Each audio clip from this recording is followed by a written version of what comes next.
interaction design and AR/VR researcher, editorial board member and guest editor of Journal of Virtual Creativity, and a lecturer at the University of Newcastle in Australia. Dr. Zi has specialized over the past 10 years in the design, use, and integration of interactive media, including augmented reality or AR and virtual reality or VR research creation. Zi has over 15 years experience of working within the field of interaction design and digital media in both industry and within university institutions, nationally and internationally.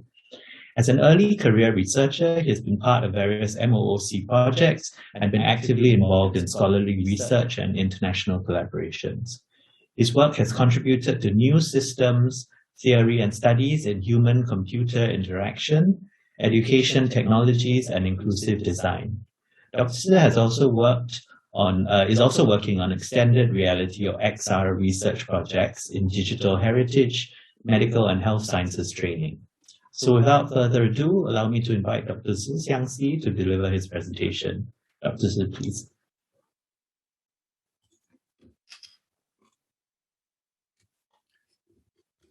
Thank you very much, John. And I must say that the speech by Professor Lily Kong, it was amazing. Allow me to continue here by sharing my screen. And if you're seeing this correctly, I should be putting this full screen. Good afternoon, everyone. I'm Z from the University of Newcastle. It is very nice to be with you today. Thanks for having me at this National Heritage Board Symposium. It's very nice to meet you all. I'd like to talk about digital heritage and extended reality from the perspective of research and collaboration. I should say that we will be looking at multidisciplinary research and collaboration, and I'd like to talk about one or two featured digital heritage projects and also discuss a little bit about the future jobs. It is really nice that Professor Lily Kong has highlighted the importance of jobs and opportunities in the context of cultural heritage, and how does it reflect to the well-being of the younger generation, the younger people? And also, it is very nice for Lily to mention about the computer games technology in the context of serious games. In the past, I have been working with extended reality research, both augmented and virtual reality research.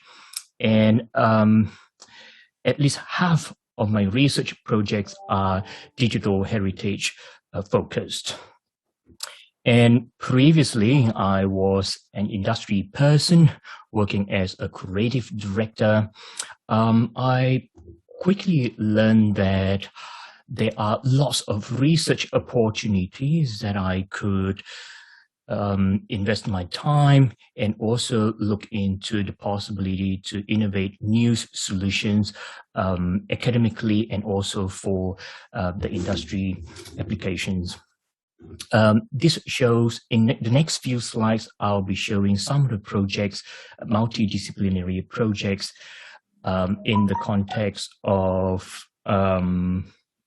simulation, education technologies, and also medical and health sciences.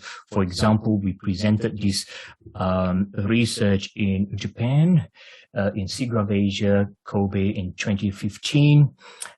Moving next, we presented this in Taiwan. I believe this PNC conference was or is still managed by the Academia Sinica from Taiwan, where we presented a workflow for using virtual reality 360 for disaster relief, working with our students and collaborators in interactive multimedia. For example, here we can see how do we use muscle EMG data as an input for interactive user input. And also augmented and virtual reality can be applicable for in the context of building information modeling and also the built environment. For public events as well, I understand that emerging technologies and multimedia technologies would be really useful in the context of gallery, archive, and museum and library. Medical and health sciences simulation. For example, here we presented this working prototype in Singapore, in Macau in 2016. And for now, we are still working with collaborators from Monash Warwick to look into these medical and health sciences simulation, working with multidisciplinary researchers. This project led by a good colleagues of mine, Dr. Donovan Jones, now in CSU, Charles Sturt University. We are looking at digital anatomy simulation in the context of midwifery and public accessibility. And it is good that Lily also mentioned about the well-being of the younger cohort. Just recently, we have one of our research journal papers published in Virtual Creativity, looking at virtual reality for mindfulness and well-being, for creative aging, for community impact and social good. And this will be one of the cultural heritage projects that we have been collaborating with Professor Sarah Kenderdine and also Jeffrey Shaw. In 2016, in one of our VSMM conferences, we have been collaborating with Sarah and also Jeffrey, and we constructed this space where we could showcase the Cave 220 of Dunhuang for about a month, where people could look into the digital scan data within the cave, walking around freely, inspecting the artifacts and also the multimedia elements freely in the given space. Moving forward, we presented this project in Digital Heritage and VSMN conference in San Francisco in 2018, looking at the tomb of Sultan Hussein Shah, where we were looking at the digitization of the cultural heritage. We're working with one of my research collaborators and one of my research mentors, Professor Harold Twaits, how we have this boat building project, the Hainanese boat building project presented in Harvard University. And this project is now archived by the Google Art and Culture, if I understand it correctly.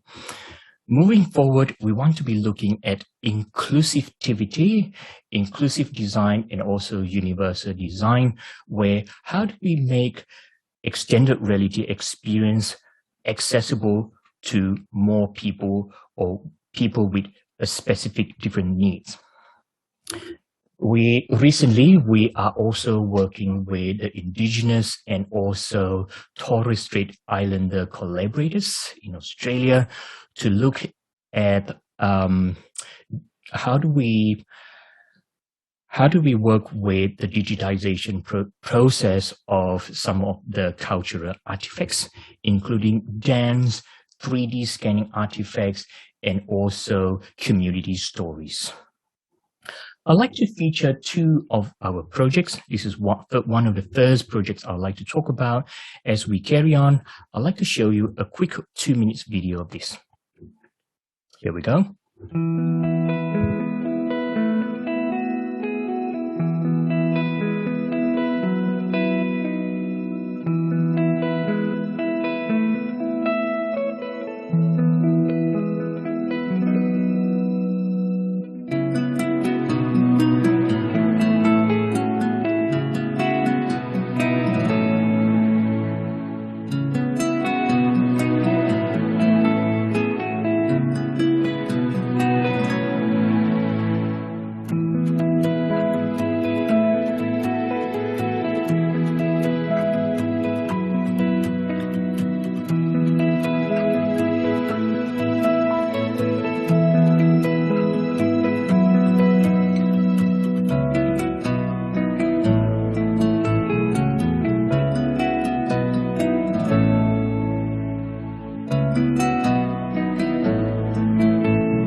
Some of the participants responded that the content was engaging, and we were requested to work on an epilepsy version of the prototype, and we have been working on that, collaborating with the Center for Inclusive Design in mid-2020, and we produced a black and white version to address this.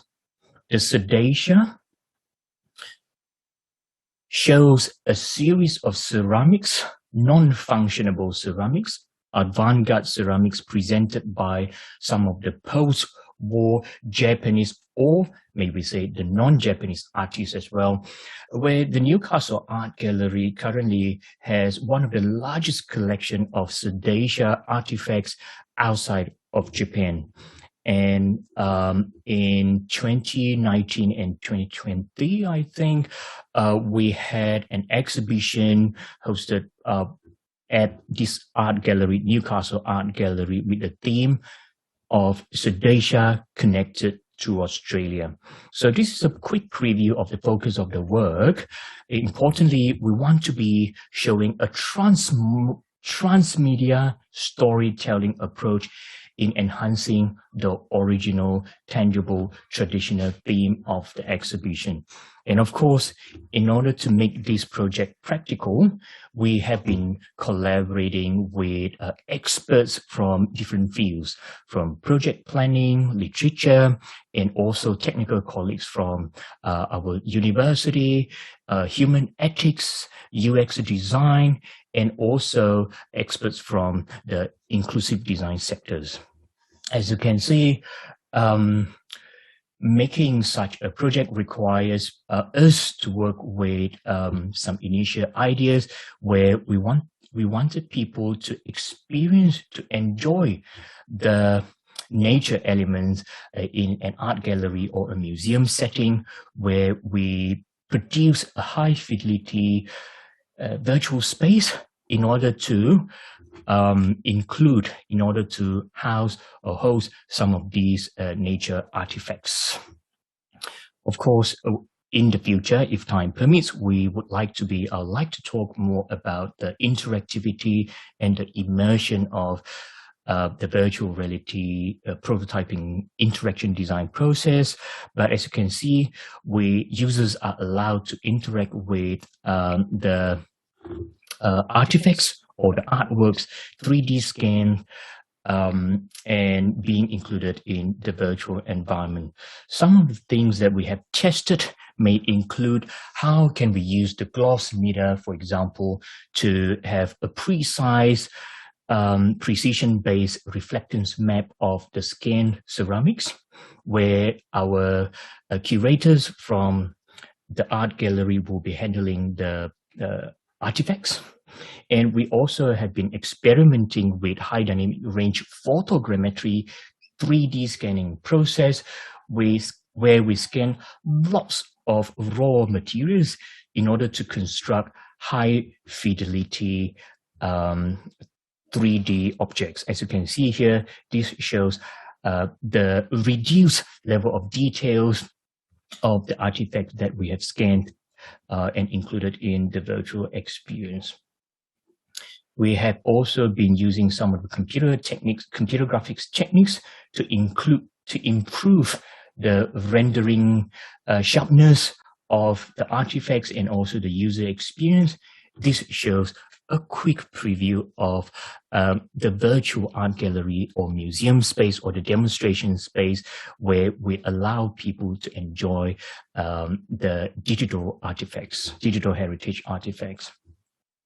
So a bring home question may be, for example, here, how can we contribute our skills and knowledge to projects focused on community impact and engagement values?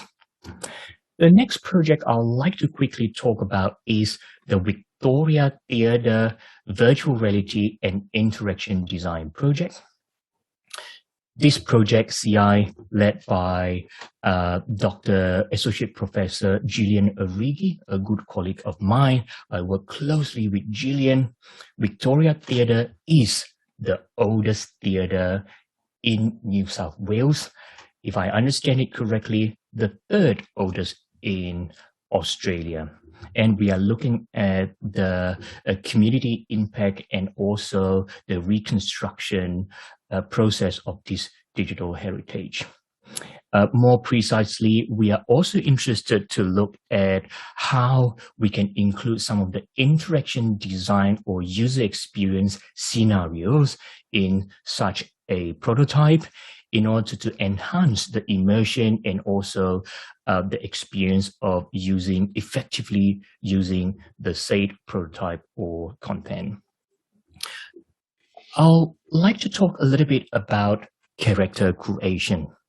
Instead of showing a static content, just the virtual space of the Victoria Theatre, we have been looking at the AI-assisted, artificial intelligence-assisted character creation workflow in order to introduce characters in the virtual space.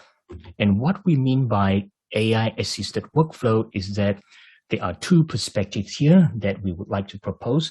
First, AI-generated photographs. So all the photographs that you see on my screen, these are not real people. These are AI-generated individuals that they do not exist. The second approach is that we would like to be using the Reolution AI-assisted engine in order to work with historic imageries of people, performers, for example, or people from the community, in order to generate some of these individuals, if we are permitted to do so, and include them in the virtual environment.